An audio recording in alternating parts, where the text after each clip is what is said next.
parcours professionnel, c'est 25 ans de carrière essentiellement organisée autour du management commercial dans pas mal d'enseignes. J'ai été aussi à la fois chef d'entreprise et membre d'entreprises plus importantes, comme Renault, comme Norauto, comme Flunch. Et puis un parcours lié à la formation aussi, puisque j'avais travaillé dans ce milieu-là pendant un petit moment. Et très orienté autour des fonctions commerciales et en particulier du management. Oui.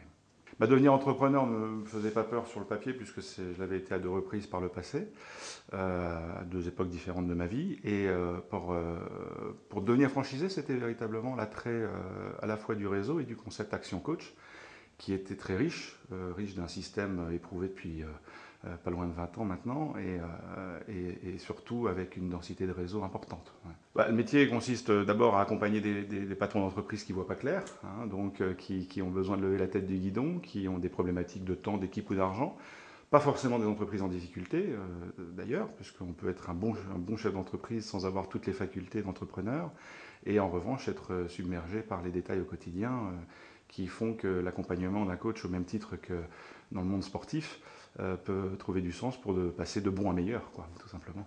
Une journée type de coach, c'est d'abord organiser son agenda à l'instar de ce que l'on fait pour nos clients, puisqu'on présente dans notre système la façon d'organiser son temps. On travaille beaucoup la gestion du temps avec les chefs d'entreprise qui en manquent souvent.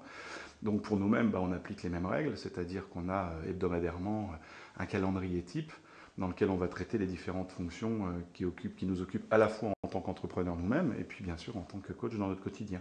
Donc on va dire d'une façon assez typique, il y a toute la préparation des séances de coaching qui nécessite un travail de suivi des feuilles de synthèse données par nos chefs d'entreprise clients, et puis ensuite la rencontre proprement dite, puisque que ce soit par téléphone ou que ce soit en face à face, il va y avoir une heure extrêmement productive dans lesquelles on va aborder les objectifs que les chefs d'entreprise se donnent de semaine après semaine pour construire leur vision globale à 5 ans. Alors pour ma part, ça fait presque 2 ans maintenant que je suis installé sur l'île en tant que franchisé pour le Nord-Pas-de-Calais.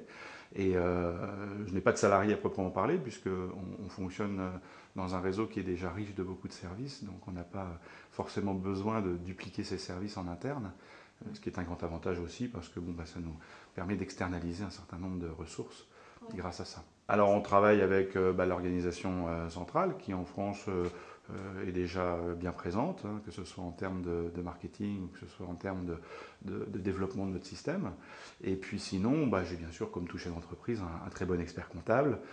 J'ai aussi une société de marketing sur laquelle je m'appuie pour travailler la génération de contacts et la rencontre avec les entrepreneurs. Le conseil majeur que je pourrais donner à d'éventuels candidats à notre franchise, c'est d'abord d'être sans complaisance sur eux-mêmes. Je pense qu'il faut qu'ils aient une grande lucidité à la fois de leurs caractéristiques personnelles, dans le cadre, j'allais dire, d'un minimum de charisme, de présentation qu'ils peuvent avoir vis-à-vis de la relation de confiance, qui est énorme avec les chefs d'entreprise que l'on suit.